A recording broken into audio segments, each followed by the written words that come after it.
Imagine you're walking across this incredibly frayed rope bridge. Oh, man. Okay. Yeah, and you're suspended like 500 feet over this jagged, rocky canyon. Terrifying. Right. Your knuckles are totally white, the wind is just howling, and you can actually see the wooden boards splintering under your boots. I'm stressed just thinking about it. Exactly.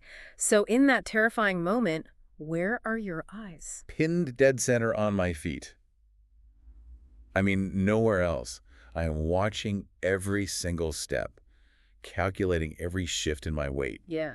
My peripheral vision basically just ceases to exist at that point. And that right there, that is the universal human default. Like, you aren't admiring the majestic eagles flying around overhead. Technically not. You aren't, analyzing the cool geological strata in the canyon walls. Every ounce of your cognitive bandwidth, every shred of your attention is violently pulled inward toward your own immediate preservation. Because when the nervous system doesn't feel secure, your entire universe just shrinks down to the size of your own 2 feet. Yeah, it has to. Right. The luxury of curiosity, it simply evaporates when you feel like you are, about to fall. But then imagine you step off that terrifying rope bridge and onto this massive solid steel suspension bridge. Like with the huge concrete guardrails. Exactly, 12-foot-high concrete guardrails.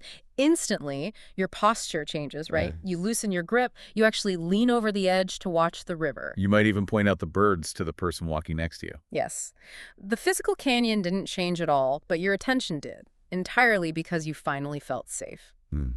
And that brings us to today. Welcome to today's deep dive, customized just for you, where we are exploring that exact phenomenon. It's such a fascinating topic. It really is, the profound, life-altering shift of taking our attention off of ourselves. Which is arguably probably the most consequential psychological move a human being can actually make. Yeah. And yet, as we see every single day, it is incredibly difficult to sustain. It's so hard. We have a really brilliant stack of sources to pull from today, all exploring the mechanics of what they call the outward-facing life. It's a wildly diverse stack, too. Yeah, we're looking at an eclectic mix here. We've got science fiction film analysis, ancient psalms, profiles of elite military leadership. Psychological frameworks, coaching aphorisms. Right. And our mission today is to decode why we are so fundamentally wired to obsess over ourselves and how overriding that default wiring seems to be like the hidden variable behind both world-class leadership and genuine personal peace. That is the ultimate paradox we are untangling today. Because the human instinct is to focus inward for protection, right?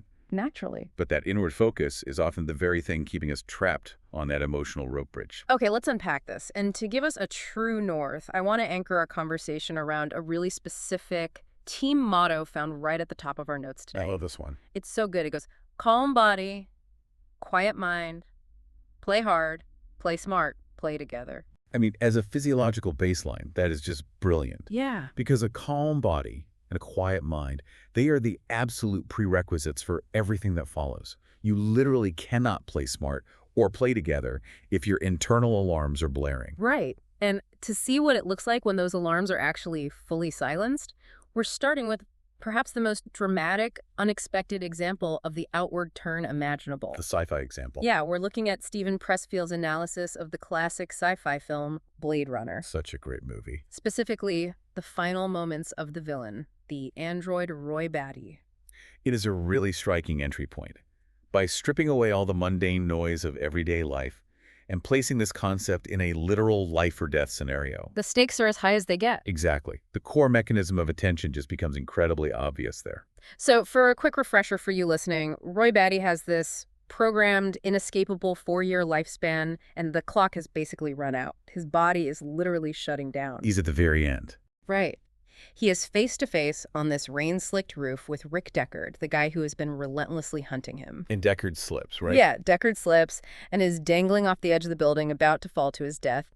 And in his last 4 minutes of functional existence, Batty reaches down and pulls the man hunting him to safety. Which completely shatters every expectation we have of how a villain operates in their final moments. Right. Normally they go out swinging. Yeah, usually a cornered villain violently lashes out or, begs for their own survival. But Pressfield makes this disorienting but profound observation. He points out that in this singular moment, a villain transforms into a hero. Without doing any of the typical hero stuff. Exactly. He doesn't invent a time machine to erase his past crimes. He doesn't undergo a massive philosophical monologue. The heroism is purely structural. He becomes a hero simply by changing the direction of his attention. Yes. Sure. From his own dying body to the desperate situation of the man hanging off the ledge. The direction of attention dictates the entire moral reality of the scene. It's wild. The defining characteristic of the outward turn is attention that leaves the self and actively seeks out someone or something else to serve. Even at a massive personal cost. Especially at a personal cost. But delving into the psychology of this, I mean, the reality is that the outward turn is rarely free, is it? No, it is staggeringly expensive. In our daily lives, most of us simply cannot afford to do what Roy Batty did. Because we are just too busy guarding a version of ourselves that feels perpetually vulnerable. We're stuck on the rope bridge. Right. Think about a typical Tuesday in a corporate office or, at a neighborhood gathering. If you harbor fundamental insecurities, like if you are desperate to be perceived as smart or successful or just worthy of being in the room, your psychological energy is entirely consumed by perimeter defense. Yes. You are monitoring your own tone of voice. You're overanalyzing a colleague's passing comment, maybe calculating how your outfit is being perceived. You are playing defense against 1,000 invisible threats. Consider the underlying architecture of low self-esteem here. We usually treat it as just feeling mildly inadequate. It's just a confidence issue. Right. But there's a fascinating perspective in our notes today from Tony Dungy, and he's reflecting on Psalm 139. This part was super interesting. It really is. He suggests that the exhaustion of low self-esteem, the wearing of social masks, the constant chameleon-like blending in it, stems directly from a deep, terrifying conviction that we are unseen. Unseen and ultimately unaccounted for by the universe. Exactly. And when you feel unaccounted for, you have to do all the accounting yourself. Wow. You have to constantly prove you exist and that you matter. But Psalm 139 offers a radical, almost unfathomable counter-narrative to that vulnerability. It introduces the concept that every single day of a person's life was meticulously recorded and valued before a single one of them even happened. It is the ultimate statement of being fully known.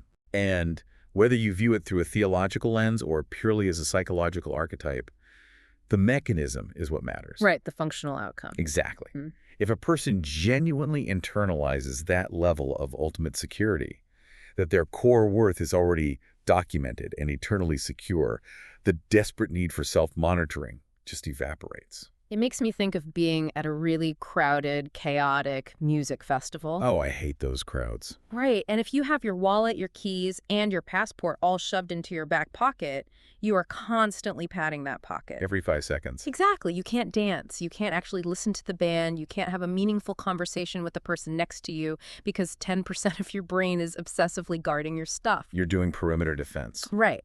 But if you knew with absolute certainty that you had locked those valuables in a massive, impenetrable steel vault back home, your posture transforms. Your hands are free.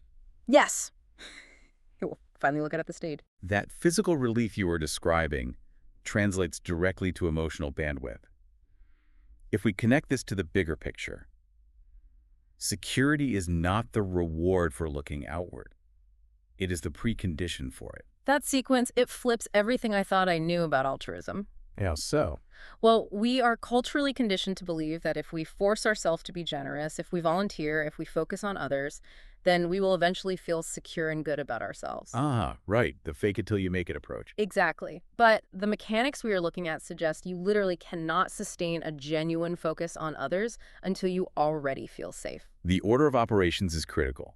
Roy Batty's turn toward Deckard is deeply moving, specifically because Batty had nothing left to lose. His life was basically over. Right, meaning his perimeter defense was suddenly irrelevant. His attention was finally free to leave his own body. So the conceptual security offered by something like Psalm 139 does the same thing, but it allows you to afford that radically costly attention in the middle of your life while the stakes are still high. Precisely. So, assuming you manage to step off the rope bridge, you leave the wallet in the vault, you secure that foundational safety, and your gaze is finally liberated to move outward. The next obvious question is, what do you actually do with that gaze? Right. And the sources present two incredibly vivid, opposing templates for how that outward gaze can be applied in the real world. They really are polar opposites. The first template is a masterclass in modern leadership. We are looking at George Raveling's profile of Joanne Bass. An incredible leader. She made history as the first woman to hold the U.S. Air Force's highest enlisted rank, Chief Master Sergeant of the Air Force. Stepping into a role of that magnitude, especially carrying the label of being the first, it brings a suffocating level of institutional scrutiny. Oh, I can't even imagine. Every decision is magnified. Right. The notes highlight that she faced palpable daily doubt. People constantly questioning if she was too young or simply too different from her predecessors to command that level of authority. And if someone without that internal security, someone still on the rope bridge, faced that skepticism, their attention would instantly collapse inward. They'd get super defensive. They would take it as a personal attack, become highly defensive, and probably lash out to aggressively assert their dominance. Because they would expend all their energy trying to win an ego battle with the skeptic. Exactly. But because Bass operates from a secure, outward-facing posture, she short-circuits that entire defensive loop. When the skepticism hits her, she doesn't flinch inward to protect her ego. She catches that energy and redirects it outward. She actually treats their doubt as raw material. There is this phenomenal quote where she says she takes those challenges as an opportunity to help make a difference for the next generation that comes. That's so powerful. She isn't trying to prove the skeptic wrong for her own satisfaction. She's trying to prove them wrong so the woman who takes the job after her doesn't have to deal with them at all. That is the defining alchemy of elite leadership. It is absorbing the friction directed at you, and rather than letting it burn you up with resentment, converting it into a cleared path for the people behind you. But here's where it gets really interesting, and frankly, a bit unsettling. As I was reading through these notes, a dark counterexample jumped out at me. Oh, the seducer concept. Yes. Is this hyper-observant, outward-facing posture inherently virtuous? If I am totally dialed into the people around me, reading their body language, anticipating their needs, does that automatically make me a great leader like Joanne Bass? It absolutely does not, and that assumption is a very dangerous trap. This is perfectly illustrated by the inclusion of Robert Greene's framework on the archetype of the seducer from his book, The Daily Laws. Greene's analysis is chilling, honestly. He points out that true seducers or con artists or manipulators, they are never self-absorbed in the moment. No, they can't be. To operate effectively, their gaze must be obsessively, intensely directed outward at their target. Visually, the elite leader and the master manipulator look identical. That's the scary part. They are both leaning in. They are both hyper-attuned to the emotional temperature of the room. They are actively stepping out of their own heads and exploring the inner world of the person sitting across from them. But Greene isolates the vector of their intent. He notes that the seducer maps your inner world specifically to locate your insecurities. To find the exact pressure point. Right, the pressure point that will make you lose your ability to think straight and fall into a trap. They are studying the architecture of your mind just to find the weak floorboards. The contrast is brilliant. Bass and the seducer share the exact same outward posture, but their moral trajectories are entirely inverted. The leader looks outward to serve. The seducer looks outward to extract. Which forces a very uncomfortable self-audit. The mere act of paying close attention to someone proves absolutely nothing about your character. That's a harsh truth. You can be deeply focused on a colleague just to steal their idea, or figure out how to outmaneuver them for a promotion. The posture is just a tool. The intent behind the posture determines whether you are building a bridge or setting a trap. So the outward gaze is essentially a superpower that amplifies whatever your underlying motive is. Extraction versus service. That is a heavy distinction. It demands rigorous honesty about why we are extending our attention in the first place. That brings us down from the theoretical into the incredibly practical, because, most of us aren't facing life or death android battles on rooftops. Thankful. And we aren't commanding the entire enlisted Air Force. So how does a person listening to this build the neurological muscle of the outward turn on a random, mundane Wednesday? Well, the genius of the source material is that it provides a specific regimen of low-stakes, everyday exercises. Like mental push-ups. Exactly. These are the unglamorous repetitions that actually rewire your default responses over time. The first one comes from the philosopher Francis Bacon, and he's describing the mechanics of a gracious heart. What does he say? He says a gracious person is No island cut off from other lands, but a continent that joins to them. Oh, think about the physics of that metaphor. An island is isolated, easily defended, but totally separate. Right. A continent absorbs the friction of the ocean and physically connects to other land masses. So every time you encounter a rude cashier or a frustrating email, you have this micro-choice. Do I retreat to the safety of my isolated island and judge them, or do I extend my shoreline to meet them with grace? That perfectly tees up the next concept in the notes, which is a classic coaching aphorism. It's the mandate to learn to warmly coach the last group of kids on the schedule. Oh man, anyone who teaches, manages a team, or parents multiple children knows the visceral reality of the last group. Oh, yeah. It's 4:30 p.m., your blood sugar is crashing. Your patience is totally depleted. Completely. And in walks the group of people you simply don't naturally click with. The inward pull in that exact moment is gravitational. Every fiber of your being wants to retreat, protect your remaining energy, offer some generic feedback, and just get out the door. Just check the box. Exactly. But choosing, in that moment of pure exhaustion, to override your preference and extend the same warmth and intense focus to that last group as you did to your favorite group, that is a live repetition of the outward turn. It's the Roy Batty muscle, just applied to a Tuesday afternoon practice instead of a life-or-death duel. Right. And the notes also push this into deeply personal territory, highlighting the emotional discipline of refusing to resent your parents for what they could not give you. That one hits hard, because resentment is the ultimate inward-facing loop. It really is. It's a movie you play exclusively for yourself, starring yourself as the victim.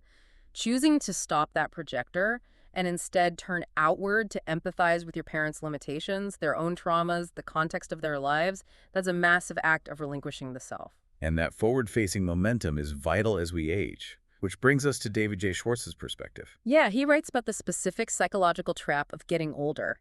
I found this edition so insightful. It's a great point. Schwartz argues that as we age, the default human temptation is to look backward and inwardly mourn our lost youth. We obsess over the energy we used to have, the opportunities we missed, the physical changes. It is a completely inward, self-consuming grief. It's staring at a fading reflection. Yeah. Schwartz counters this by insisting on an outward shift.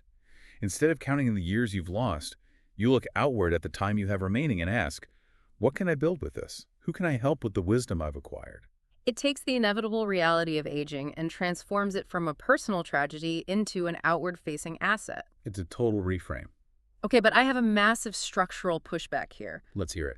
If I apply all of this, if I am constantly forgiving my parents, extending my continent to annoying strangers, pouring my energy into the last group and looking outward as I age, don't I inevitably stagnate? Like, how can I possibly improve my own skills, fix my own flaws, or advance my own career if I am actively discouraged from ever looking inward? It is the most common friction point with this philosophy. It feels contradictory. It does. But outward-facing life does not mean abandoning personal excellence or self-awareness. In fact, a true outward gaze requires deep competence. How so? The text anchors this with a brilliant rule from Les Need. He says, competence should double as armor against criticism. Oh, that clicks Joanne Bass right back into focus. Precisely. Why was Bass able to effortlessly deflect the skepticism of her critics? Because she was good at her job. Right. Not just because she was a nice person, but because she possessed undeniable, battle-tested competence. Her actual ability was so immense that petty doubt couldn't dent it. But the paradox is, you cannot build that level of armor-plated competence without looking inward. You have to ruthlessly identify your own weaknesses. You do. The framework introduces a crucial distinction here through an aphorism. It says, awareness of errors is essential to improvement. Right. You must look inward to pull unconscious mistakes into the light of conscious awareness. But, and this is the hinge of the whole argument, this must be a clear-eyed, blame-free course correction. That is radically different from the anxious rope bridge self-monitoring we talked about earlier. Completely different. Anxious monitoring looks at a failed project and screams, I am an imposter. Everyone knows I'm a failure. I'm going to get fired. It attacks the core identity. Whereas healthy error awareness operates like a technician reading a diagnostic report. Right, just looking at the data. Exactly. It simply asks, what specific action failed? Why did the physics of it not work? And what is the precise mechanical adjustment for tomorrow? It divorces the error completely from the ego. It's the difference between agonizing over your moral worth versus just sitting in a dark room and watching the game film. The game film doesn't care if you're a good person. It just shows you that your footwork was lazy on the third play. What's fascinating here is how beautifully this aligns with neurobiologist Robert Sapolsky's famous reframing of human drive. The pursuit of happiness quote. Yes, he states, it's not the pursuit of happiness, it's the happiness of pursuit. Oh, that clicks perfectly with the wallet analogy. If I am pursuing happiness as an end goal, I am constantly checking my internal pockets. Like, am I happy yet? Yeah. Am I fulfilled? Did that interaction bring me joy? It is an exhausting, inward-obsessed destination. But the happiness of pursuit relocates the joy into the kinetic energy of the process itself. Right. The actual process of getting better, of building your competence armor, of refining your skills, is inherently outward-facing. Because you're looking at the work. Exactly. Your attention is locked onto the friction of the work, the challenge of the material, the needs of the client you are serving. You aren't staring at your own feet. Your eyes are up, focused on the horizon of the pursuit. I want to take all these high-level frameworks and drop them directly into your lap. You listening. The source text includes a coaching applications diagnostic designed for a team setting, but I want to translate it into a personal, ruthless audit for your own life, your team at work, or the dynamic in your household. It's the only way to move this from abstract philosophy to actual behavioral change. So run this audit on yourself. In your daily environment, under stress, is your attention collapsing inward toward your reputation, your physical comfort, and defending your ego? Or is your attention expanding outward to monitor the structural integrity of your team? When someone doubts you, do you revert to the rope bridge and aggressively defend your unsettled sense of self? Or do you have enough quiet, vault-like security to turn their doubt into a masterclass for the person watching behind you? Furthermore, apply the seducer test. Oh, that's a big one. Are you paying attention to others to serve them or to extract value from them? The most accurate diagnostic for this is what happens when someone leaves the room. Right. Pay close attention to how your team talks about a colleague who isn't present. That invisible conversation instantly reveals whether your culture is operating on extraction and manipulation or genuine protective service. Also, identify your personal last group. Who are the people in your office or your extended family that you naturally want to retreat from at 4:30 p.m.? Are you actively choosing to extend your continent to them, or are you pulling up the drawbridge to your island? And finally, when you make a mistake, are you doing blame-free game film reviews to build your armor of competence, or are you just spiraling in inward shame? If we synthesize the architecture of everything we've pulled apart today, a very clear chronological progression emerges. Absolute security, the kind described in Psalm 139, is the required fuel that frees your gaze to leave the self. Right. And once that gaze is liberated, grace and intentional sacrifice dictate that you aim it towards serving others, avoiding the trap of the seducer. And building an armor of undeniable competence, achieved through continuous blame-free error review, is the structural support that keeps you standing strong over decades, preventing you from burning out and reverting to self-protection. So what does this all mean? Yeah. It means that a calm body and a quiet mind are not genetic lottery winnings. They are the cumulative result of thousands of micro-choices made on mundane Tuesdays to stop desperately guarding the self and start actively engaging the world. It is the terrifying but exhilarating act of stepping off the frayed rope bridge, walking onto the steel suspension bridge, finally taking your eyes off your boots and realizing there is an entire canyon out there to explore. That outward stance is the only sustainable way to play hard, play smart, and truly play together. I want to leave you with one final, slightly provocative thought to chew on as you jump back into your day. It's an idea that shadows everything we've discussed. Okay. If you actually manage to pull this off, if you spend your entire life perfecting this outward turn, building impenetrable competence, dedicating your attention to serving others, and completely shedding the anxiety of self-monitoring, do you eventually lose yourself entirely? Man, it's a paradox that completely defies modern individualism. Or does the truest, most indestructible version of your identity only actually emerge when it stops trying to protect itself? Does the self fully realize its ultimate purpose only when it transforms into a mirror, existing solely to reflect, amplify, and elevate the world and the people around it? That is a question that requires a lifetime of practice to answer. It really does. Thank you for taking this deep dive with us today. Go lock your wallet in the vault, step off the rope bridge, and we will catch you next time.